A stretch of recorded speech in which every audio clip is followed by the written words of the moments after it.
की पहचान ये नहीं बनेगी कि किसने कितने ज्यादा व्रत किए। सबने कभी न कभी 16 सोमवार किए होंगे, लेकिन सबके पति में 90% पति दारू पीते होंगे। सही बात है। 16 सोमवार करके भी नशेड़ी पति मिल रहा है, तो व्रत किसके की तरफ पीछे जाके लौट के देखो, व्रत भी तो भोले के लिए, वो खुद नशेड़ी है। बात खत्म। आपने जो मांगा वो मिल गया। भाई मेरे से कोई कहेगा कि मुझे आप जैसा कुछ चाहिए, तो मैं अपने जैसे को देने की कोशिश करूंगी। अब आपको कोई नशा करने वाला चाहिए, भांग धतूरा पीने वाला, तो भाई फिर भी आपके पति शिक्षक को बढ़िया तो भांग धतूरा नहीं लेते, कुछ लेते होंगे जो सस्ता मिल जाता होगा।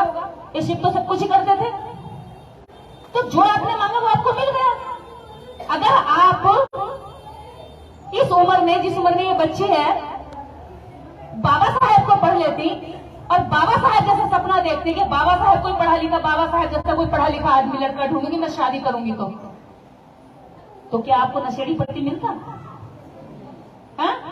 नहीं मिलता। अब आपसे भूल हो गई, कोई बात नहीं, उसे हम नहीं बदल सकते पीछे जाकर, लेकिन हम अपनी बच्ची उससे गलती मत करवाना।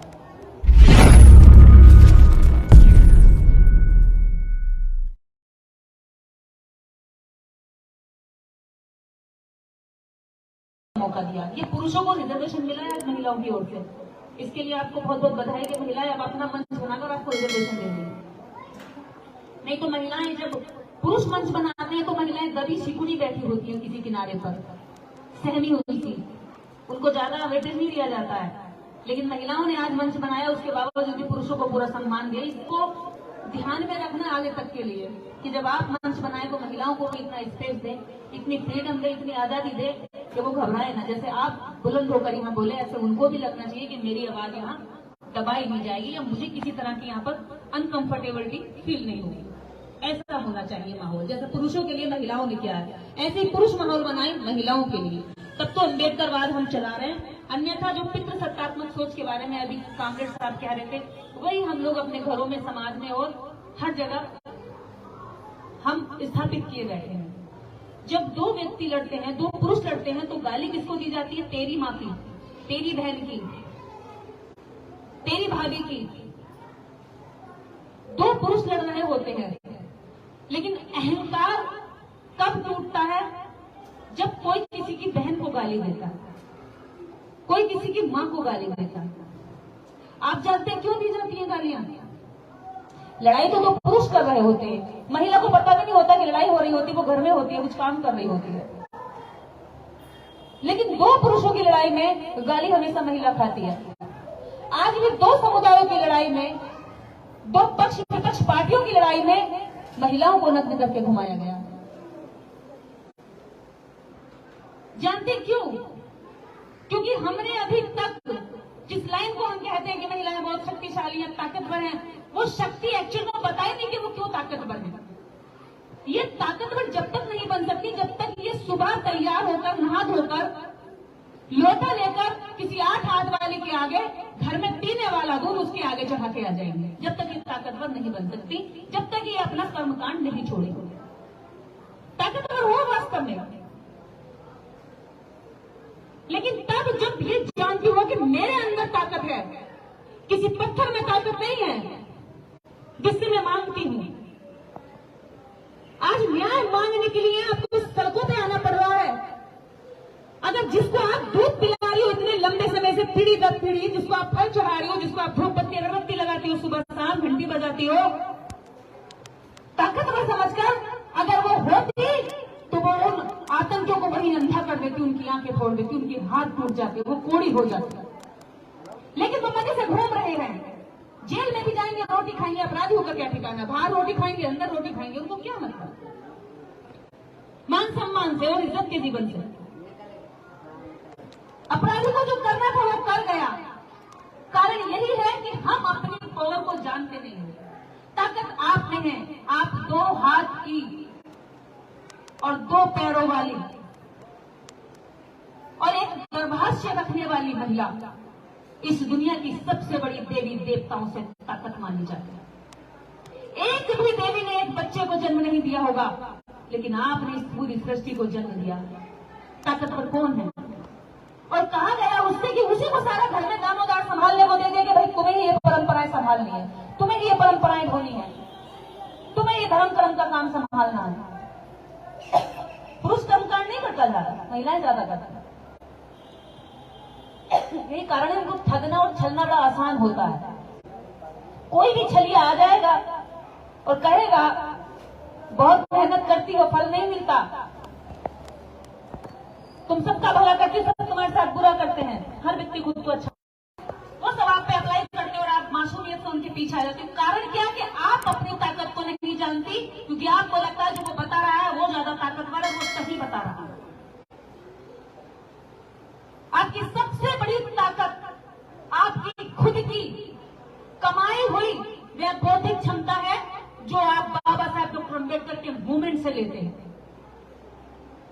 मंदिरों में भागने से ज्यादा, बाबाओं के पीछे भागने से ज्यादा इस तरह की सभाओं में बैठिए, यहां आपको ताकतवर बनाने के फार्मूले बताए जाएंगे। यहां यह नहीं बताया जाएगा कि आपका चमत्कार कोई झूठा चमत्कार करेंगे। आप एक लंबा रास्ता अपनाते हैं, मेरे दादा ने पूजा की, मेरे परदादा ने की, मेरी दादी ने की, पूरी पीढ़ियां कई पीढ़ी गुजर गई, कोई भला नहीं हुआ। वो हो तो बताओ। जो छप्पर के मकान थे उन पे अगर इनके मकान बने हैं आज, तो वो बाबा साहब डॉक्टर अम्बेडकर की बदौलत बने। जो अनपढ़ थे, अशिक्षित थे, अंगूठा देखने के लिए सिहाई ढूंढते थे और 25 चौका 150 के हिसाब से बनी आपसे ब्याज लेकर के अपनी तिजोरी भरता था और आप कमाते कमाते कभी अच्छा खाना नहीं खा पाते थे। अगर वो अंगूठा देकर साइन करने लगे और 4 किताबें पढ़ने लगे और हमारे जैसे कुछ मंच पर आकर बोलने भी लगे, तो ये भी हमारी बदौलत नहीं ना, देवी देवताओं की बदौलत है। ये भी माता सावित्रीबाई फुले का चलाया आंदोलन था। सबसे पहले सावित्री ज्योतिबा फुले का चलाया आंदोलन था। अगर आज वो हमें अपने साथ कुर्सियों पर बिठा लेते हैं,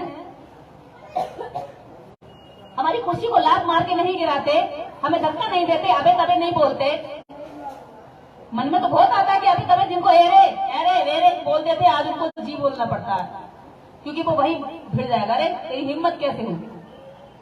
तो ये जो सम्मान मिल रहा है, इसके पीछे भी देवी देवताओं का कोई हाथ नहीं है, इसके पीछे भी कोई शक्ति का हाथ नहीं है। इसके पीछे किसका हाथ है? एक अनपढ़ आदमी को कहेंगे इधर बैठ जा, एक शिक्षित आदमी के लिए कुर्सी देंगे। एक अशिक्षित जो नहीं जानता होगा, गरीब होगा, उसको नीचे बिठा देंगे, लेकिन जो जानता होगा, पढ़ा लिखा होगा, उसको कुर्सी निकाल के देंगे। क्यों? इसलिए नहीं देते कि आप बहुत व्रत करके आई हैं। अभी मैं सिर्फ बताओ, कौन सी महिला को मैं पहचान लूं किसने ज्यादा व्रत करे होंगे? कोई पहचान है? लेकिन शिक्षित महिला की पहचान में इन 100 में से एक को जरूर कर सकती हूं। हो जाएगी? आप भी कर सकती है? नहीं, एक अशिक्षित अनपढ़ महिला भी ये बात पहचान सकती है कि इनमें से कौन सी ज्यादा शिक्षित है। लेकिन किसी की पहचान ये नहीं बनेगी कि किसने कितने ज्यादा व्रत किए। सबने कभी न कभी 16 सोमवार किए होंगे, लेकिन सबके पति में 90% पति दारू पीते होंगे। सही बात है।